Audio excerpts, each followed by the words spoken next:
Enggak lah bos, lu tuh bukan karena riba dan bukan karena ninggalin riba. Yang bikin lu terpuruk karena dua. Khawatir kalau nggak punya duit, khawatir kalau mau ngeluarin duit gitu. Jadi orang yang khawatir kalau mengeluarin duit, duit nggak akan datang masuk kita. Duit masuk nggak, kenapa? Ntar dia khawatir kalau gue deh di lo. Jadi pada saat kita mau bayar khawatir, nggak boleh bos. Terus kalau lo nggak punya duit, lo nggak boleh khawatir, tenang aja kan ada Allah. Gitu. Riba ini lagi tren sekarang bos, karena dibikin jadi duit. Seminar riba, iya lu, yang seminar pada bayar. Yang kaya siapa? Yang bikin seminarnya. Peserta ribanya tetap aja saldonya kurang. Assalamualaikum warahmatullahi wabarakatuh. Pada kesempatan kali ini kita akan menyimak pencerahan dari Haji Dwi Susanto tentang bagaimana mensikapi masalah riba. Hal ini disampaikan karena ada keluhan dari tamu IRDAI yang justru terpuruk dan jatuh miskin setelah masuk menjadi anggota MTR. Masyarakat tanpa riba. Menurut Haji Dwi Susanto, pimpinan Rumah Doa Anak Yatim, bahwa yang mengakibatkan kita terpuruk bukanlah karena riba, tetapi karena kita takut untuk mengeluarkan uang, takut beramal, takut jika bersedekah uangnya akan habis, takut tidak bisa bayar cicilan, takut gak bisa bayar sekolah anak, dan lain sebagainya. Hal inilah yang menjadikan kita merasa sombong dan menyombongkan diri menjadi Allah kecil dengan beranggapan bahwa kitalah yang bisa mencari uang untuk bayar cicilan. Kalau bukan karena usaha kita maka hutang tidak akan bisa terbayar. Berarti kita tidak percaya kepada Allah. Sama saja artinya kita menghina Allah. Kita tidak percaya bahwa Allah akan menolong kita. Kita tidak percaya bahwa Allah yang memberi kita rezeki. Kita jadi melupakan Allah, menduakan Allah dan mendoakan uang. Takut kekurangan uang, sehingga uang tidak mau lagi datang kepada kita. Karena kalau uang sudah datang nanti tidak bisa keluar. Untuk lebih jelasnya, mari kita saksikan bersama-sama pencerahan dari Haji Dwi Susanto, pimpinan Rumah Doa Anak Yatim Kandang Embe di Ciampea, Bogor, Jawa Barat. Assalamualaikum warahmatullahi wabarakatuh. Nama saya Hidayat, paling jauh dari Bogor. Sekedar tadus binimat dulu boleh Pak Haji? Ya. Saya mengenal RDAY hari Minggu 9 hari yang lalu, dan saya sangat menyesal mengenal RDAY. Menyesal tidak dari dulu. Karena seperti kemarin yang Ustadz Nijar katakan, kalau Ustadz Nijar itu misalkan kalau lagi suntuk ngaji, beliau menonton film-film yang bersifat komedi. Kalau saya justru menemukan di di YouTube RDAY ini sangat-sangat komplit. Satu, mendapatkan ilmu. Yang kedua, mendapatkan penguatan keimanan sekaligus penguatan keyakinan terhadap Allah Subhanahu wa taala. Yang ketiga, mendapatkan semangat hidup baru. Karena dengan seringnya melihat video-video dari Pak Haji, belum apa-apa sudah merasakan hidup ini ternyata mudah. Nah, yang keempat ini benar-benar komplit. Setiap melihat YouTube dari RDAY ini, saya selalu bisa ketawa, selalu bisa tersenyum. Komplit benar itu 4 paket Pak Haji. Seperti kita di dunia ada barat, timur, utara, selatan. Jadi saya sangat menyesal kenapa tidak dari dulu gitu. Padahal orang paling dekat di Bogor. Coba ketawa dulunya gimana? Ketawanya gimana? Ketawanya kadang kalau lagi sendiri bisa sampai gitu. Kalau lagi banyak paling senyum-senyum karena kita ngejaga adab juga kan. Coba ketawa lagi.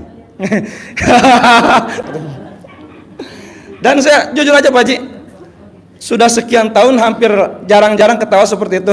Sekarang setelah melihat video-video dari Pak Haji, alhamdulillah ketawa tetapi penuh dengan makna. Ketawa tetapi ada ilmunya, ketawa tapi ujung-ujungnya kita yakin kepada Allah Subhanahu wa taala. Dan yang paling tahadus binimat, saya jujur aja, saya sering memberi motivator kepada orang lain karena saya waktu itu karena pernah menjadi penggiat di MTR. Seperti kalau Pak Ustadz Nijar kan pembina MTR, kalau saya pernah di penggiat MTR kelas receh-receh gitu kan, yang pada utang-utang pinjol kayak gitulah.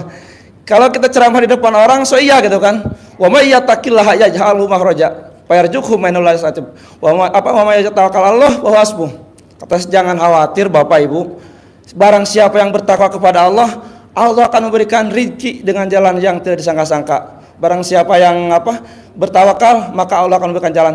Tapi setelah itu saya ngomong, tapi gua sendiri belum kelar-kelar udah setahun lebih. Habis itu kita saya memberikan motivasi tahajud segala macam. Bahkan saya sendiri jam 4 baru bisa tahajud gitu kan. Kadang 12 cuma salat subuh. Tapi setelah melihat sungguh dahsyat, saya benar-benar takjub dengan RDAY, baru melihat YouTube-nya aja. Begitu hari Minggu pagi saya lagi jualan, iseng melihat, pertama kali saya lihat tampilan Ustaz Nijar, saya pikir, Masya Allah, orang umur 36 tahun, jauh 8 tahun di bawah saya umurnya, sudah sebegitu hebat ibadahnya. Lah saya udah lebih tua 8 tahun baru ngejalanin apaan, saya bilang pantesan hidup saya kayak gini. Jadi saya menarik sedikit Pak Haji ya ke belakang. Jadi perjalanan hidup saya dulu selama 5 tahun saya berkarir dari nol, bisnis. Dalam umur 30 tahun mulai memuncak. Alhamdulillah sudah punya rumah ya lumayan lah. Rumah ukuran 550 meter tanahnya. Dan sampai selama perjalanan 7 tahun bisa dapat Fortuner sampai 2 Honda Jazz gitu kan. Cuman yang saya mau pencerahan dari Pak Haji, sewaktu 5 tahun pertama saya berkarir, itu saya berjamaah jarang. Walaupun memang kalau ninggalkan sholat saya nggak berani. Cuman jarang karena dikontrakan ke masjid itu jauh, berkelok-kelok ngelewatin perumahan penduduk gitu kan. Saya malas gitu kan. Yang kedua, sodako hanya cap 2.000 di jalanan. Tapi ada orang sampai memfitnah saya, katanya saya muja. Karena perkembangannya dalam 5 tahun itu benar-benar dari nol sampai punya rumah, punya mobil, bahkan bisa dibilang rumah di kampung, paling wah di kampung lah gitu kan ya. Tapi setelah begitu saya punya rumah, saya bersyukur sama Allah, di situ saya mencoba merubah sedrastis mungkin. Berjamaah rajin, bahkan kalau subuh saya borongan mulai tahrim adan sampai jadi imam. Itu subuh borongan. Habis itu salat berjamaah dan sodako pun yang biasanya ke orang tua seketemunya kita mulai bikin target setiap bulan segala macam, ke yayasan, ke madrasah saya terus, pokoknya ya alhamdulillah ada ditingkatkan.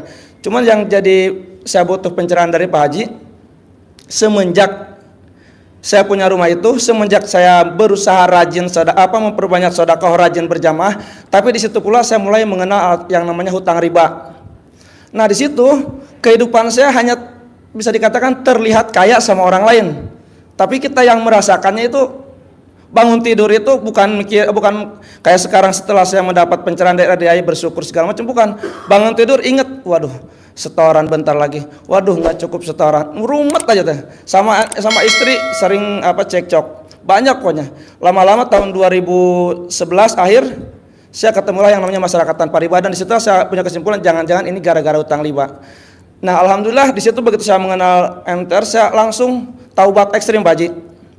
Mobil-mobil Fortuner yang masih ada kreditan, Honda Jazz, terus truk double, itu saya lepas semua. Dan ke bank ada sisa waktu itu sekitar 2,3 miliaran lah.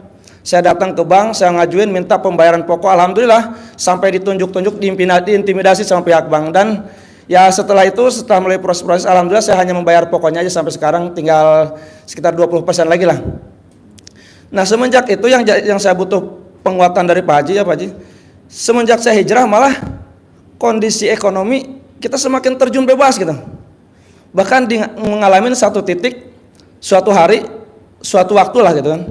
Anak sekolah sudah 2 bulan nggak kebayar, kulkas 2 minggu kosong, di rekening cuma ada uang 6.000, di dompet cuma ada uang 20.000, di tas cuma ada uang 3.000, sampai ngalamin posisi seperti itu. Nah semenjak itu, dan alhamdulillah semenjak saya mengenal video YouTube dari RDAY ini, saya paginya mendapatkan video itu, sorenya langsung saya ngomong ke istri, Bu, mulai nanti malam tolong minta pengertiannya, ayah mulai jam 12 akan bangun, akan mengamalkan ilmu dari Pak Haji Dwi dari RDAY, walaupun baru lihat 1 kali YouTube gitu kan. Sami'na wa ata'na, ayah jalankan. Dan alhamdulillah godaannya nggak kurang Pak Haji. Saya begitu ngomong itu, istri saya malah makin sering nawarin. Sampai-sampai setengah 12 baru kelar sama istri, tidur setengah jam 12 tetap saya bangun maksain. Alhamdulillah sampai sekarang bisa istiqomah. Sementara dulu saya walaupun pernah jadi motivator, berguru ke sana kemari, yang namanya bangun jam 12 sholat tahajud apalagi ngaji sampai ya kalau ngejar 12 juz saya terus terang belum kuat, baru nyampe 6 juz Pak Haji. Minta doanya aja mudah-mudahan bisa tercapai 12 juz. Tapi dulu saya boro-boro bisa seperti itu. seumur hidup ngalamin hatam Quran di bulan Saum aja baru tahun kemarin. Nah sekarang alhamdulillah baru kenal 8 hari ke RDAY udah hampir 2 juz gitu. Kita bisa 2 juz. Udah hampir 2 kali hatam kita Al-Quran, alhamdulillah benar-benar dahsyat di RDAY ini.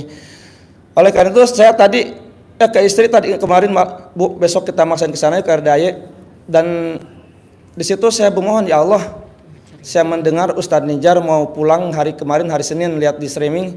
Terus Pak Haji juga sangat-sangat sibuk. Tapi ya Allah, seandainya hamba ini Engkau ridhoi ya Allah, dan hamba pasti yakin Engkau ridhoi ya Allah, hamba mohon hamba bisa ketemu langsung dengan Pak Haji, bisa interaksi langsung dengan Ustadz Nijar. Pasti kalau memang Allah meridhoi, saya pasti ketemu ya Allah. Walaupun Ustadz Nijar jadwal pulang kemarin, tadi habis sholat isya, ternyata pas di depan banget Ustadz Nijar. Alhamdulillahirrahmanirrahim, kebahagiaan yang sangat luar biasa. Dan sekarang bisa bertatap muka langsung dengan Pak Haji, tambah lagi kebahagiaan saya, ya Allah. Jadi saya mohon pencerahannya itu Pak Haji. Begitu saya kemarin mengambil langkah hijrah ekstrim, taubat ekstrim dari riba, secara ekonomi saya makin terjun bebas gitu.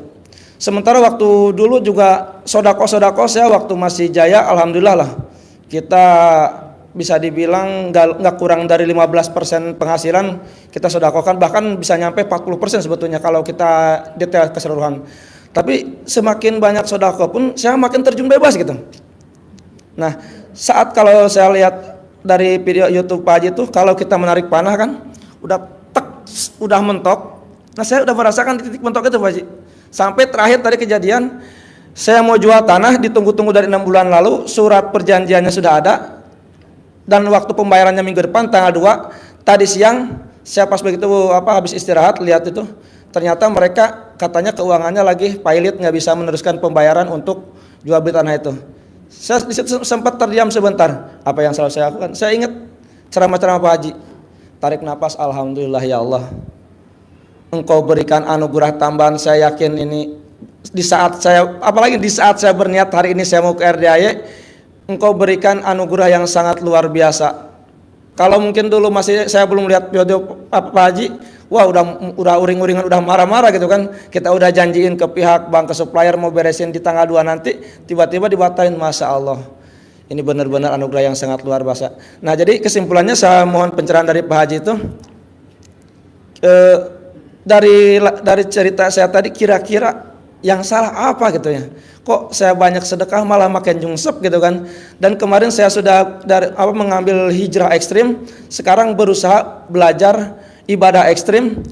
Jadi saya mohon pencerahan dari Pak Haji untuk bangkit kembali itu seperti apa kira-kira Pak Haji, untuk secara pribadi buat saya. Dijawab ya. Kenapa kamu pindah dari riba ke tidak riba? Kalau bisa jangan pindah gitu, kasihan riba kita tinggalin, dia menderita gitu ya. Jadi kalau kamu udah riba, udah lanjutin sampai ribanya selesai. Iya, kita kadang suka denger motivator, dia mah cuma cari duit doang. Udah terusin ribanya aja, kasihan ribanya nggak punya temen tuh. Jadi gini bos, kalau lu mau keluar dari riba jangan ribut, riba jangan sampai dengar. Karena kalau riba tahu kita mau keluar, riba ngebreak HT. Semua riba punya HT. Break. Masuk kata riba pojok. Break. Masuk kata riba ini. Ada apa? Ada monyet mau keluar dari gigit. Nah lu tuh monyet. Janganlah. Biar gimana juga riba pernah nolong kita. Mosok ditinggalin, kasihan kali. Ajak aja terus kemana-mana tuh riba. Enggak lah bos, lu tuh bukan karena riba dan bukan karena ninggalin riba. Yang bikin lu terpuruk karena 2. Khawatir kalau nggak punya duit, khawatir kalau mau ngeluarin duit gitu. Jadi orang yang khawatir kalau mau ngeluarin duit nggak akan datang masuk kita. Duit masuk nggak, kenapa? Ntar dia khawatir kalau gue deh di lo. Jadi pada saat kita mau bayar khawatir, nggak boleh bos. Terus kalau lo nggak punya duit, lo nggak boleh khawatir, tenang aja kan ada Allah. Gitu. Riba ini lagi tren sekarang bos, karena dibikin jadi duit. Seminar riba, iya lu, yang seminar pada bayar. Yang kaya siapa? Yang bikin seminarnya. Peserta ribanya tetap aja saldonya kurang. Gue setuju kalau seminar riba gratis, ya kan? Mau bayar, nggak boleh lah. Riba diomongin, bos, lo jangan kalah sama Pak Jokowi. Pak Jokowi nih juara 1. Kenapa? Hutang terbesar di Indonesia. 7.000 triliun. Ya kan? Tapi kan jalan tol dari Aceh sampai Jawa Timur. Tenang aja. Jadi intinya gini, bos. Jangan kita godain riba. Riba jangan digodain, udah aja biarin. Riba tuh kayak anjing, bos. Ini ada anjing nih. Nih, kalau ada anjing mau lewat kan lo begini-gini lo. Tuh, melipir. Atau lo jongkok. Ini enggak, riba lo godain. Guk, guk, guk. Diterkam sama riba. Anggap aja kalau riba tuh anjing. Kan kita suka ngejek riba. Jangan, bos. Kalau ada riba kita diam-diam mendek-mendek sih. Kalau lo kan enggak. Guk, guk. Langsung wow. Jangan, bos. Biar gimana juga riba pernah berjasa sama kita, bos. Kok berjasa? Nah, lo kan pernah punya mobil dengan kredit. Ya kan? Lo punya rumah kredit. Ya, kalau rumah alhamdulillah. Motor kredit. Ya enggak lo, walaupun yang lain gitu loh. Maksudnya kalau kita mau keluar dari riba enggak gitu juga gitu loh, bos. Semua dijualin. Nggak bisa. Terus lo lihat dulu motivatornya. Pembicaranya kaya raya gak tajir melintir. Kalau pembicaranya cuman punya ruko 10 unit atau punya, ngapain, bos? Lo cari gurunya yang kaya, bos. Lo diajarin kaya. Tapi kalau gurunya nggak kaya, ya lo nggak diajarin dong. Ya kan? Nah, penyebab lo tuh bukan karena riba. Penyebab lo karena 2. Khawatir kalau nggak punya duit. Jadi lo kalau nggak punya duit khawatiran nih. Duh, besok jatuh tempo. Aduh, besok bayar listrik. Nggak boleh. Orang yang menghina Allah bukan hanya menjelek-jelekan Allah, bukan. Khawatir besok nggak bisa makan aja udah menjelekan Allah, bos. Kata siapa? Kata gue, SD Impres. Jadi lo minta tobat sama Allah karena lo pernah menghina Allah, bos. Makanya kalau gue tanya, Allah kasih apa rezeki dia yang berlimpah? Nggak ada, Ji. Kenapa? Dia hobinya menghina gue.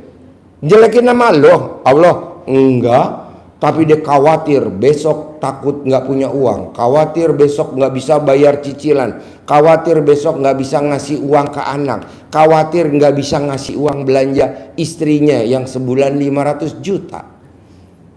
Nggak boleh, bos. Itu namanya menghina Allah. Kedua, bos perhatiin nih bapak dan ibu. Kalau duit datang, mikir gak? Nggak mikir, duit masuk aja nggak pernah mikir. Tapi giliran kita mengeluarin duit, mikir.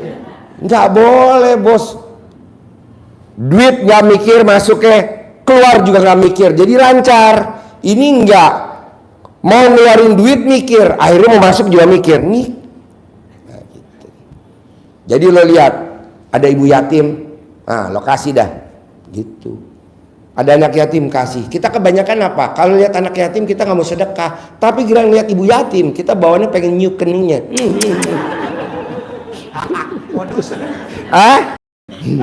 Yalah. Intinya kenapa kamu makin minus?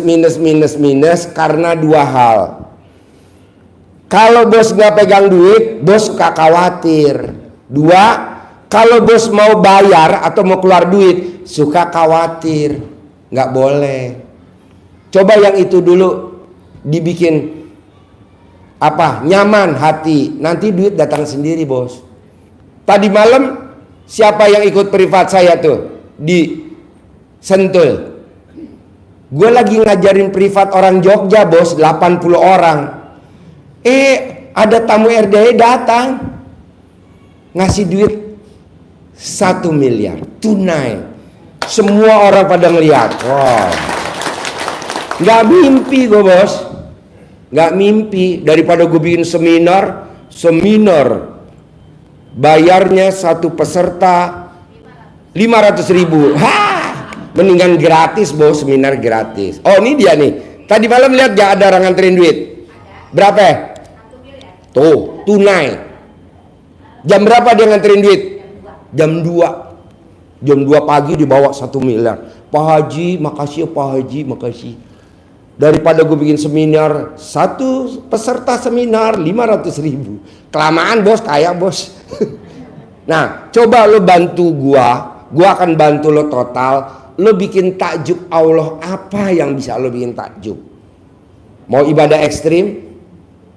Mau sedekah ekstrim? Milih aja. Aku gak punya duit, ya udah ibadah ekstrim. Bangun jam 00, senyum mandi pagi, tahajud, baca Quran.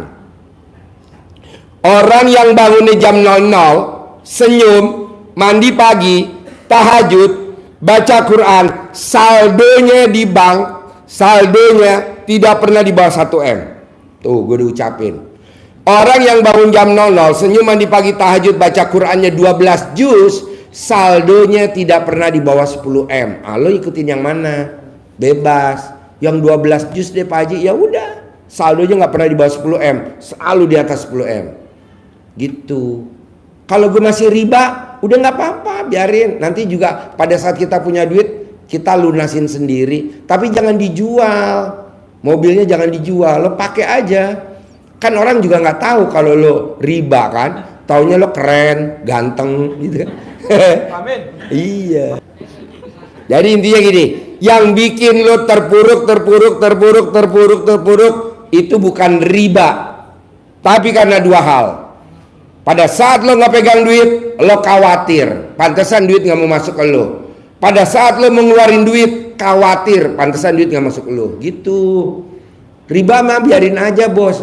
Kan riba udah membudidaya, udah. Contoh, hampir 100% pegawai negeri SK-nya di bank. Betul lah? Iya, pasti bos. Nah, lu juga mesti ikut bos. Sayang kalau gak ikut. Nggak ada yang humor. Terus kedua, kenapa hutang kita nggak bisa lunas? Karena kita yang merasa kita yang lunasin. Nggak boleh bos. Yang lunasin riba siapa? Allah Subhanahu Wa Ta'ala. Buktinya, waktu gua kecil main bola, kaca tetangga rumah gue pecah, cier. Yang mecahin gue, yang ganti kaca rumah tetangga gue siapa ya? Mak gue, eyang, ibu gue. Jadi gue tugasnya kata Allah, udah lo pecahin aja semua. Gue pecahin tetangga rumah gue, pecahin. Mak gue yang ganti. Nah, lo yang berbuat utang, nanti Allah yang lunasin. Bukannya lo yang lunasin, ini lo yang mengelunasin sih. Jadinya akhirnya nggak dikasih kesempatan sama Allah. Jangan, udah lo ciptain utang sebanyak-banyaknya. Lo jangan kalah sama negeri ini.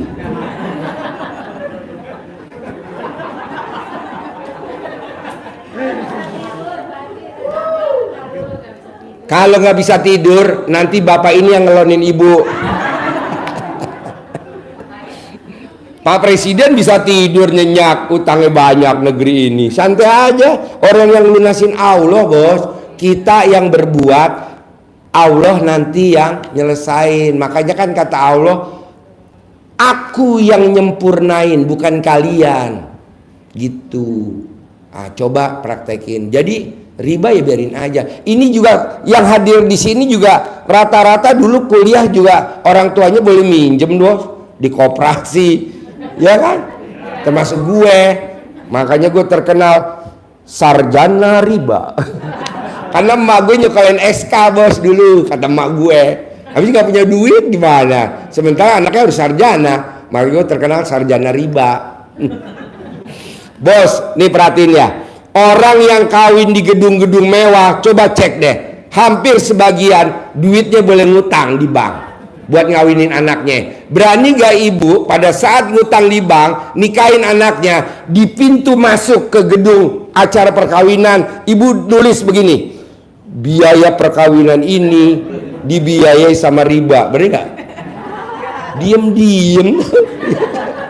Biar gimana, riba berjasa gak? Berjasa gitu. Jangan ngelupain, biar gimana dia tetap berjasa gitu. Terima kasih Pak Haji. Kalau untuk amalan tiap orang tuh beda-beda apa semua yang diajarkan? Kan gue bukan kiai, jadi gue nggak ada amalannya. Kalau mau minta amalan sama kiai yang di sini. Ilmu dari RDAY ini bisa diamalkan? Bisa, semua bisa. Orang kalau mau ketemu Ibu mau ketemu si A, ibu mau ketemu si B, bos mau ketemu, lo remes kontol lo 9 kali, lo buat salaman, lunasi utang gue, nanti dia ngelunasin utang lo. Begitu. Ada bacaannya gak Pak Haji? Ya itu bacanya itu bahasa Indonesia. Ada gak wiritannya? Ya nggak, masa ngerogoh pakai wirid ya kamu. Kasihan. Masa ngerogoh pakai zikir? Gak ada lah. Udah aja remes ya. Tapi jangan sampai keluar air jeruk. Ya. Lunas utang. Deal. Dapat PO. Cair gitu. Hampir orang yang kalau ketemu sama orang yang kita tuju, sebelumnya kita remes dulu alat kelamin kita dan lanjut buat salaman, tidak ada yang pernah gagal. Lu buktiin aja. Gue punya kucing bos, tapi gue takut kucing, jadi kucing gue berantem. Gue bilang sama karyawan gue yang ngurusin kucing, namanya Parto sini, itu kucing kenapa berantem mulu? Iya pak, dari awal datang emang berantem. Gampang toh, copot celana dalam lo, usap di kepalanya kucing itu apa kucing itu. Berapa harga celana dalam lo? 20.000. Nih gue kasih digocap. Nah, dicopot, diusap tuh mukanya kucing yang enggak satu sama kedua. Langsung kucingnya diem. Iya, bau kontolnya Parto. Daripada kita pisahin, kandang mahal. Bikin kandang sendiri mahal. Kandang kucing kayak British Alpin kan nggak murah tuh kandangnya.